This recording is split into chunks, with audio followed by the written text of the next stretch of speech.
Molasses is the key ingredient in a magnificent gingerbread cookie. But did you know that it was also the cause of 21 deaths? This is historical events that don't make sense. My name is Raeann, and I am here to explore everything weird, wacky, and just plain mysterious.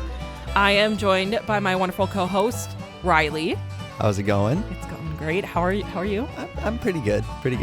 Okay. So he is going to be going along this journey right with you guys. He doesn't know much about this story besides the little bit that I've told him. So, today we are going to be exploring the Great Molasses Flood, or as I would much rather it be called, the Boston Molassacre.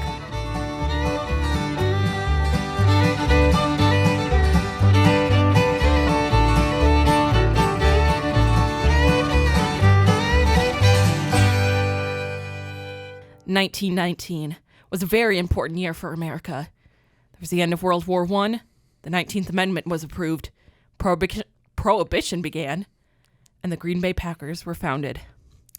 But on top of it all was the Boston Molassacre, which before going into it, I do have to say that it was a really unfortunate yet very tasty way to go out, so I will be sharing my condolences. Riley, Mine too. Yes, okay. So, Mine too, sincerely. To all the victims, our condolences. We love you.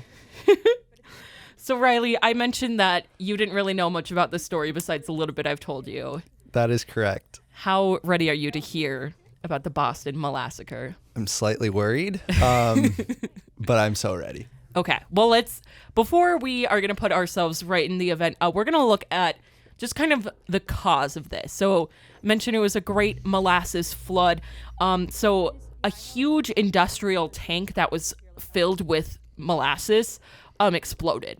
Now, and it was like burning hot molasses. Why would there have to be a tank, an industrial tank, let alone of molasses? Like, well, please, why? Why does anybody need this? I will tell you. So the history of this vat. So it was built by Purity Distilling Company in 1915. And so it was made basically for alcohol. That makes more sense. Yeah, I'm like, I thought I wrote it down. But it was like around like prohibition was about to start. And so they're like, we need to make all the alcohol we can while it's legal. And apparently molasses is like an ingredient in whiskey, I think, or in there. Yeah. So Purity Distilling Company was like an alcohol company. And so it was like, so it was built in 1915. So like you wouldn't think that it's like a pretty new tank. Yeah. You wouldn't think that it would explode.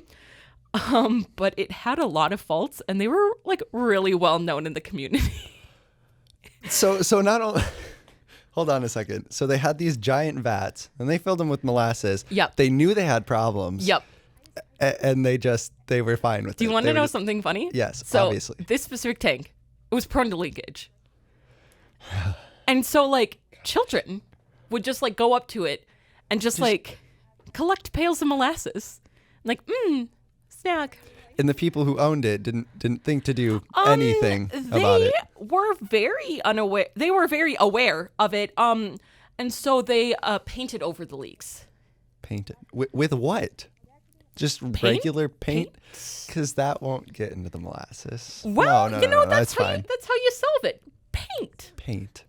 Maybe if it was like Flex Seal or Flex Paint, that's a thing. You can't see it leaking. Then it doesn't happen. If it's painted over. I suppose. Well, that's what they thought. I love that logic. Yep. And so, it was leaky, but also the walls were very, very thin, which, like molasses is pretty heavy. Mm-hmm. Shouldn't have the metal that made up the tank literally was like, just like the components of the metal, they were just, it made it more vulnerable because it was made of the metal that it was. Of course. And then people could hear groans coming from the tank around the town. Wow, these guys are geniuses. So you would think, in theory, shouldn't there be some sort of inspector who would come around and make sure that everything's legit? It's too early in time in history for inspectors to care. No, there was an inspector. Oh. But he was really unexperienced and somehow was unable to see the warning signs, which All of I don't those know how things. you I don't All know of how those things. I don't know how you just like couldn't see them, but apparently so I put like the leaking should be enough and like you don't really need to be trained to see, but I wouldn't think so. I mean, the kids were they saw it. They were saw the collecting leakage. pails of it. But I will not be booking this inspector ever. no, 0 out of 10 would not No, recommend very much so. Mr. Boston distillery inspector. So there's one more factor involving the explosion, and that was the weather. So when we live in Minnesota, and how do you like perceive the weather in January? Very cold, very brittle, and very windy as well. It's just kind of just like gray and dull. Like Kinda it's gross It's even too sometimes. cold for snow sometimes in January. It is. It's like the month that everybody just kind of doesn't want to think about It really because is. we don't want it to exist. And so that's kind of what we got. But in Massachusetts, it's actually a little bit different in January. It's still pretty like cold because it's still like up north, but like not nearly to the level that we got. Like 30 degrees is like pretty average. Oh, that sounds And really that's warm. nice. Yeah, like that's warm. They consider For it cold. January, that sounds amazing. Yeah. So even though it was 1919, apparently global warming was acting up this week in Boston. Love that. So, normally in January in Boston, 30 degrees is like the average daytime temperature, but it was actually unusually warm Of course. in Boston at this point.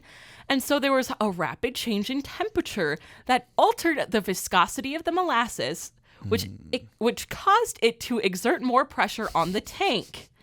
And that tank was Expanded. That's great. That tank was totally prepared Oh, for. yes. There was no damage to the actual tank before that or No, anything. No, no. it was just fine. Just No. fine. Thin walls, leaky walls. Leaky walls, it can, paint all over the place. It can totally withstand some sort of I believe it. pressure change. I believe it. Yeah. So those are basically what caused the explosion. So Okay. Where does this lead us? Well, this now- doesnment sound great. well, now we're getting to the juicy bits, as I put it. Oh my! Of course you put it that way. Well, I put the juicy bits ... Well, not juicy, more sticky. Yeah. Imagine getting run over with syrup. Ugh. Yeah. So when you think molasses, Mm-hmm. I'm asking you again, what do you think? What kind of things, like, what's the connotation of molasses? Just very, very thick. Mm-hmm. Very, very sticky. Very sticky. Hard to clean up. Like yeah. very hard to clean yup. up. Uh-huh. Other than that, And I'm not when in you the say kitchen like often. So. when you say like if someone's in a race yeah. and you say, oh, they're Slower like than molasses. molasses. Yep, they're Yeah. super slow. It's just it does not move very quickly just because of how sticky it is. Well, you'd be really surprised that this next. So Surprise me again. when the vat popped, the wave that it created, it created a wave Oh my gosh. that flew around town at 35 miles an hour. 35. Oh my gosh. Multiple sources said this, so I believe. Oh my gosh. That's faster than someone can run. Oh, that's like almost Much 2 faster. times faster than like a normal person can run. And then in terms of the wave size, a lot of the different sources said very different things. But what I could found that it was somewhere between 8 and 40 feet tall. 8 and 40. Those two numbers are quite different, but it doesn't Don't, matter. but so I found some things that were 8 and 40 feet tall. So roughly it's the size of a surfboard to the size of a brachiosaurus. Wow. So that's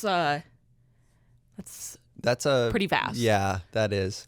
But whether or not it was the size of either of those things, there was some considerable damage to the city, if you couldn't tell. I could imagine. Yeah, could so imagine. the force of the wave was literally enough to knock a train right off of its tracks, and it ripped multiple buildings completely off their foundations. Did it just like smack this train right in the side? Like, I get like it. Wow. It was like a tsunami, literally. oh my. But yeah, so I don't really know much about the people and the culture in 1919. True. I don't know in if you do, Boston.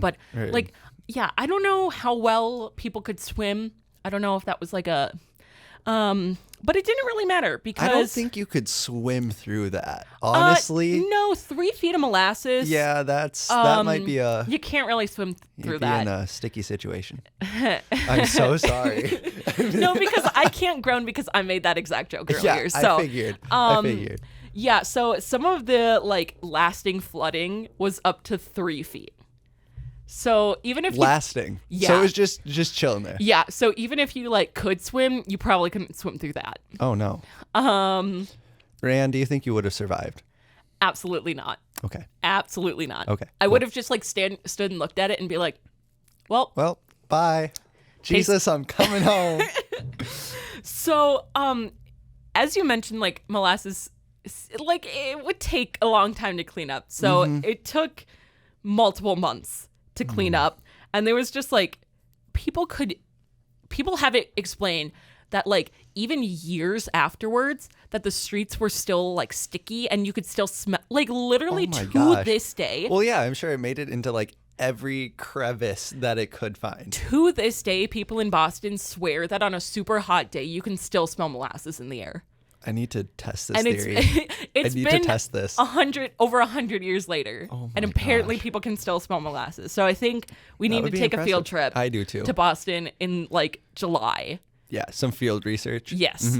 When this podcast blows up and we get money, then Hey, if that happens, let me know. yes. Okay, so that's all like fine and dandy, but there are definitely some grim sides of it. Yes, as I would expect. Yes, as I mentioned in the opener, 21 people did pass away, and around 150 people got some sort of injury because of it. And there were also dozens of horses and dogs and like other animals that were vibing in the street that died. And within minutes of the explosion, like a Navy fleet was like wading through the molasses trying to look for survivors. But if you couldn't tell, it was like hard to do that. Yeah, Yeah. I can imagine. Even for strong Navy men, Navy boys. Navy boys, big beefy boys. And so, yeah, so most of the deceased victims were laborers and drivers, but there actually were 2 10-year-olds who were killed. They were just like outside That's sad. enjoying the really nice day in January. Mommy, what's that? Oh, molasses. You made it worse. I did. I usually do.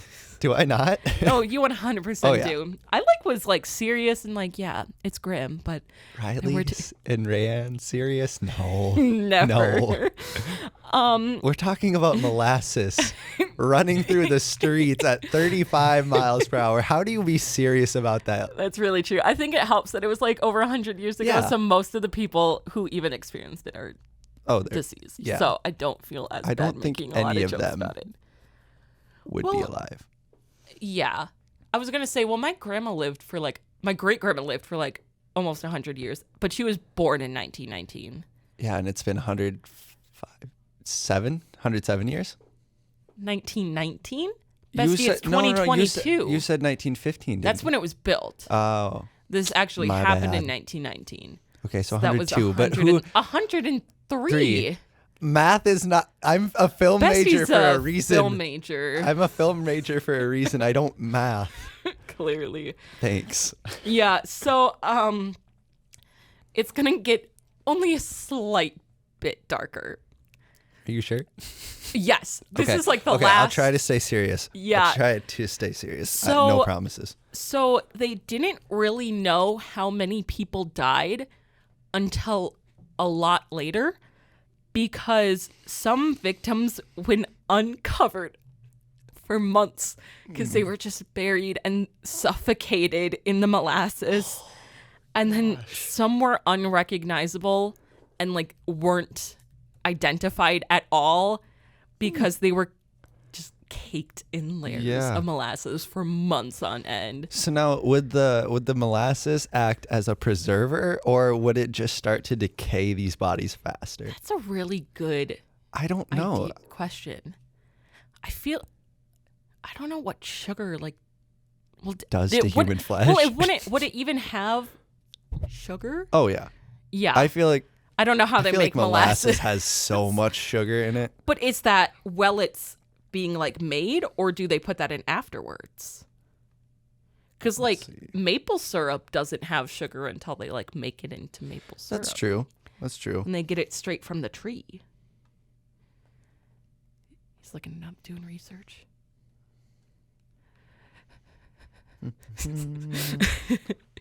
So it has 15 grams of sugar per 1 tablespoon. Is that just like when you would buy it at the store? Or? I think. I don't know. I just said, does molasses have sugar? Well, look at like kids would go and fill their pails from the actual vat. So it probably tasted something sweet. It probably had some sort of sugar in it. I also don't know if sugar is better at preserving or decaying. I feel like that's what you have to look at next. Okay. Because like if you were like buried in Jell-O, would you be preserved? I don't know what they did to mummies. Oh my gosh, it says the high sugar content of this type of molasses acts as a natural preservative. Oh, hey. But that's unsulfured molasses? Unsulfured. I have I don't know. idea. Who knows what I didn't even know there were different kinds of molasses. Like, see, this is the this is the reason why you're here, to ask these hard-hitting questions. Mm-hmm. But either way, they were unrecognizable, just covered in layers. So maybe if they dug deep, then you could have maybe figured out who they were. But we're going to stop talking about this. They didn't want to uncake these bodies from their molasses. Their molasses grave. A molasses cocoon. No thanks. And they emerge into heaven, hopefully. Hopefully. Fingers crossed for those guys. Yes. Okay, so the grim is over. There are legit some positives to come out of this. Okay. So there was legal action that was taken against the Purity Distilling Company.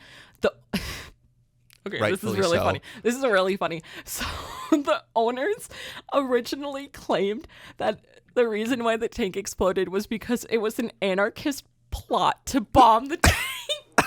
To bomb it? To bomb the tank. Oh my, yes. This giant vat of molasses must be destroyed. I don't know if they were like, oh, but prohibition, people don't like alcohol, so we're going to bomb why would you just bomb a tank of molasses? Like, yeah, no. And it's not like nobody knew that it was. I'm sure like everybody knew it was molasses. Yeah. Why would you blow up molasses? So there was further legit investigation that went into it, and that obviously proved that the company was at fault for this. So they were forced to pay the victims and their families $628,000, which is $9.3 million today.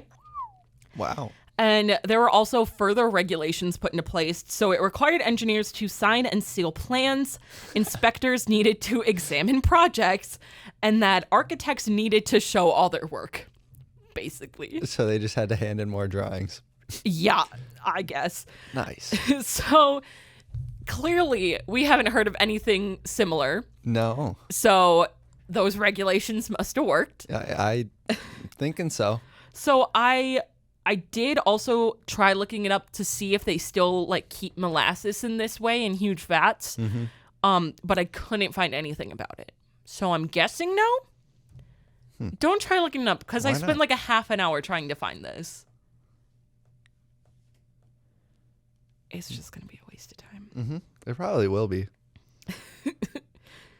Do you want to? So I have one last funny thing to mention. Do you want to hear it? Yes, obviously. So one of the sources that I had, it said that this was, quote, the single worst molasses-related event in history. There are more? I don't know. That was my There are more? Because, what? okay, The single worst. That's okay. like saying there's like a bunch that could maybe add up and be like. Exactly. I'm glad that we have the same thought process. Yeah. Because I spent like another half an hour looking it up, like molasses related incidents. Literally, the only thing that comes up is this incident. What is the need for single worst? I don't get it. Like, it's just like. I don't even know what was the intention of putting this in this article, but there are no other molasses related incidents like hope not. anywhere on the internet. But it's the worst. It's the single worst. It is the single worst. Like, why? I don't get it. I don't get it. I don't get it either. I forgot that I put that in the script, but I'm really glad I did because it's really funny. I am too. That is great. Yeah. And so that right there is where we're going to end this episode on the Boston Molassacre. Riley. That was wonderful. Oh, thank you. That was wonderful. I feel very enlightened now. That's good. Did you learn something about a historical event that doesn't make much sense? I mean, I learned to stay away from molasses, which I've been pretty good at for the most of my life. I mean, I'll enjoy a good gingerbread cookie. Oh yeah, yeah. But it's like a one time a year Christmas. thing. Yeah. Christmas. That's the only relationship I have with molasses these days. Yeah, I would say same. Mm-hmm. All right. Well, thank you, Riley, for joining me. And thank you for listening to the first installment of Historical Events That Don't Make Sense. All right. See you next time. Catch you next time, boys.